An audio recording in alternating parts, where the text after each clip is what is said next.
Muraho neza abakunzi bacu ba Ineza Online TV. Reka nizere ko mudukurikiye muri benshi. Niba utarakora subscribe kuri channel yacu, ikora ubu nona. Kugira ngo utazongera gucikwa na gahunda zacu zinyuranye za buri munsi, njye muri kumwe nawe uyu mwanya ni Munyandamutse Yusufu. Uyu mwaka tubafite akazi kenshi kandi gakomeye, ni muri rwa rwego kuba tuza heza kandi hatuwe. Ni muri urwo rwego twatembereye mu karere ka Rwamagana, Murenge wa Fumbwe, Akagari ka Nyagasambu, Umudugudu wa Kabeza.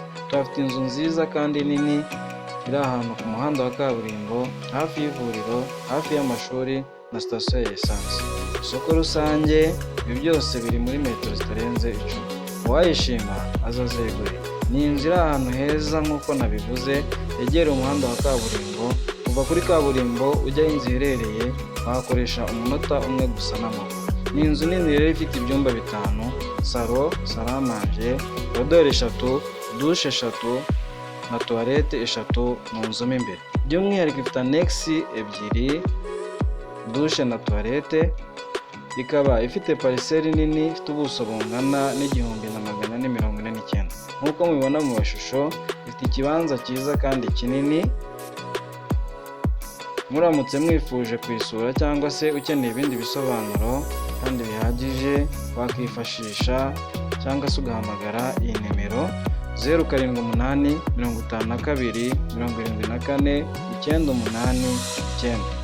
Cyitonderwa, uramutse ukeneye kwamamaza ibikorwa byawe bitandukanye cyangwa se ufite ibibanza waburiye abaguzi cyangwa se inzu waburiye umuguzi, wagana cyangwa se ukifashisha Ineza Online TV, hanyuma tukaguha serivisi nziza kandi zinoze. Murakoze, ugire umunsi mwiza. Ciao. Muraho neza abakunzi bacu ba Ineza Online TV. Reka nizere ko mudukurikiye muri benshi. Niba utarakora subscribe kuri channel yacu, ikora ubu nona. Kugira ngo utazongera gucikwa na gahunda zacu zinyuranye za buri munsi, njye muri kumwe nawe uyu mwanya ni Munyandamutse Yusufu. Uyu mwaka tubafite akazi kenshi kandi gakomeye, ni muri rwa rwego kuba tuza heza kandi hatuwe. Ni muri urwo rwego twatembereye mu karere ka Rwamagana, Murenge wa Fumbwe, Akagari ka Nyagasambu, Umudugudu wa Kabeza. Tubafite inzu nziza kandi nini iri ahantu ku muhanda wa kaburimbo, hafi y'ivuriro, hafi y'amashuri na sitasiyo ya esanse. Isoko rusange, ibi byose biri muri metero zitarenze 10. Uwayishima azazegure. Ni inzu iri ahantu heza nk'uko nabivuze, yegereye umuhanda wa kaburimbo. Kuva kuri kaburimbo ujya aho inzu iherereye wahakoresha umunota umwe gusa n'amaguru.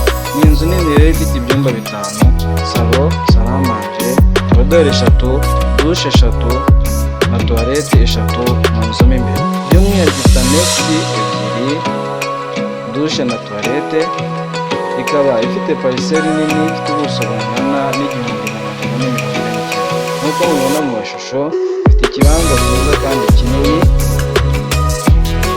Muramutse mwifuje kuyisura cyangwa se ukeneye ibindi bisobanuro kandi bihagije, wakifashisha cyangwa se ugahamagara iyi nimero 0788 52 74 989. Cyitonderwa, uramutse ukeneye kwamamaza ibikorwa byawe bitandukanye cyangwa se ufite ibibanza waburiye abaguzi cyangwa se inzu waburiye umuguzi, wagana cyangwa se ukifashisha Ineza Online TV, hanyuma tukaguha serivisi nziza kandi zinoze. Murakoze, ugire umunsi mwiza. Ciao. Muraho neza abakunzi bacu ba Ineza Online TV. Reka nizere ko mudukurikiye muri benshi. Niba utarakora subscribe kuri channel yacu, kugira ngo utazongera gucikwa na gahunda zacu zinyuranye za buri munsi, umwaka tubafite akazi kenshi kandi gakomeye, muri rwa rwego kuba tuza heza kandi hatuwe.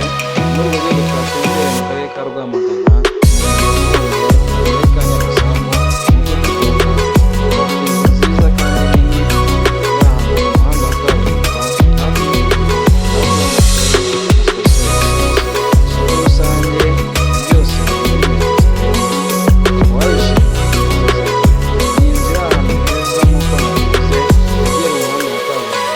Kuva kuri kaburimbo ujya aho inzu iherereye wahakoresha umunota umwe gusa n'amaguru. Ni inzu nini rero ifite ibyumba 5, salo, saramanje, koridoro 3, dushe 3 na toilette 3 mu nzu mo imbere. by'umwihariko ifite anegisi ebyiri, dushe na tuwarete, ikaba ifite pariseri nini ifite ubuso bungana n'1,449. Nk'uko mubibona mu mashusho, ifite ikibanza cyiza kandi kinini. Muramutse mwifuje kuyisura cyangwa se ukeneye ibindi bisobanuro kandi bihagije, wakwifashisha cyangwa se ugahamagara